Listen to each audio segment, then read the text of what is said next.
From South Africa on this very hot Sunday. I hear a storm brewing though, so that's a great thing. Perhaps it will cool down slightly. So, the title of today's 2 Minutes of Truth Walking is The Voice of Silence.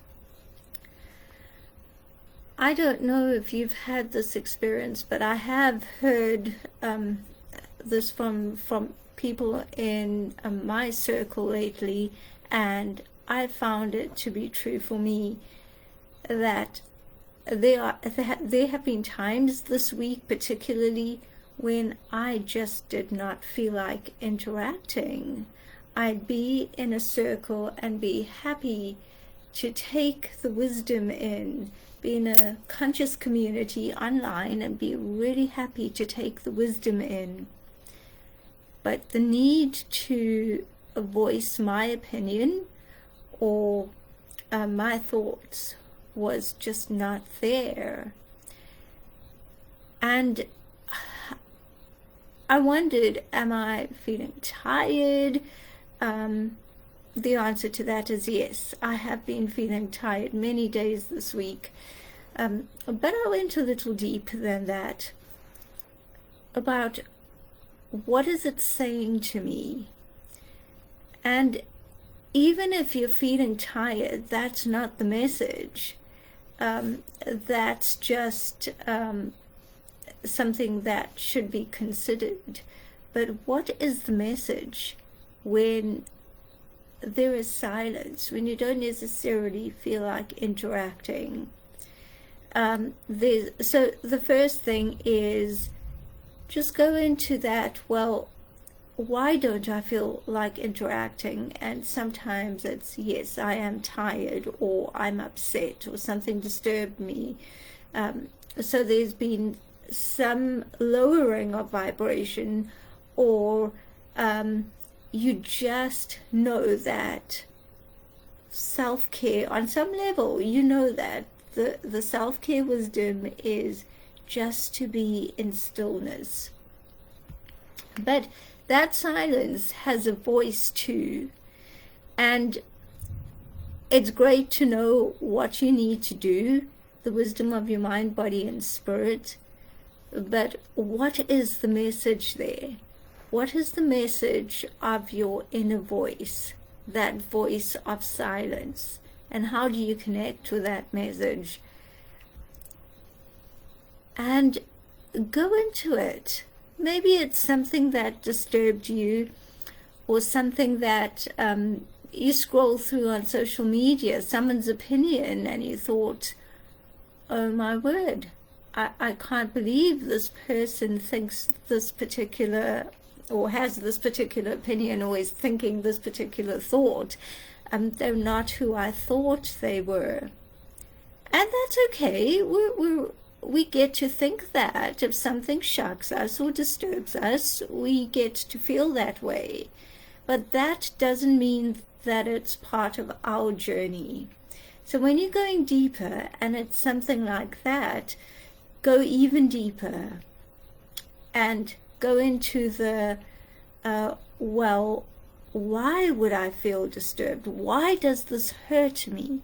Why does this make me angry?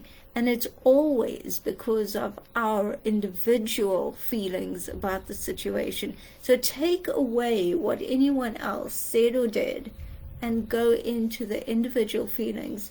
And very often, that silence is a way to protect oneself from voicing something that one is not ready to voice or interact about at the time. And it's a good thing. Then the other thing you can do is to get that true message of inner voice. You can go on a truth journey. I talk about this in my book, The Truth Walker's Journey, The Unbecoming of Who You Are Not.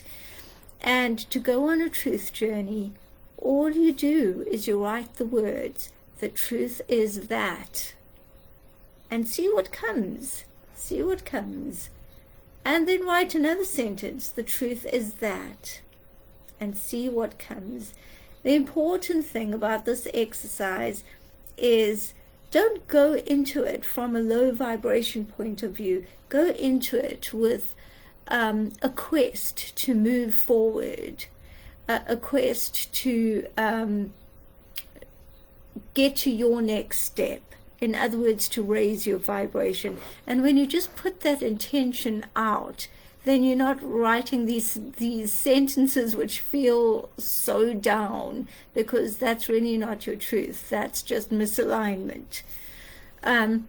So we've discussed how you could go deeper and find out your journey by taking out any other interaction which you've silently had while scrolling through social media, or listening to someone's opinion, or listening to a podcast, or whatever it is, and deep listen to yourself. Come into, why does that disturb me? Why does that make me angry? How do I really feel? And you're not ready to voice that and to interact. And then the second thing is go on a truth journey. Maybe it's not something you listened to or heard or anything like that. Maybe it's just something inside which just needs to be voiced. So you can do a truth journey. Now, if that's not your jam, because we're not all into writing. I love writing. It's been my saving grace, but not all of us are into that. And some of us want to be very free-spirited. Well, I would say take a journal, just start mind mapping any words which come to you in the silence. And if it's not words, draw pictures. Maybe you want to take a blank page in a sketchbook and just start drawing. Or maybe you want to you want to write words and decorate those words. Color them in, make patterns on them, whatever it is that you want to do. And that just helps one to give voice to that silence, and also just to be with one's feelings. So that's a second technique.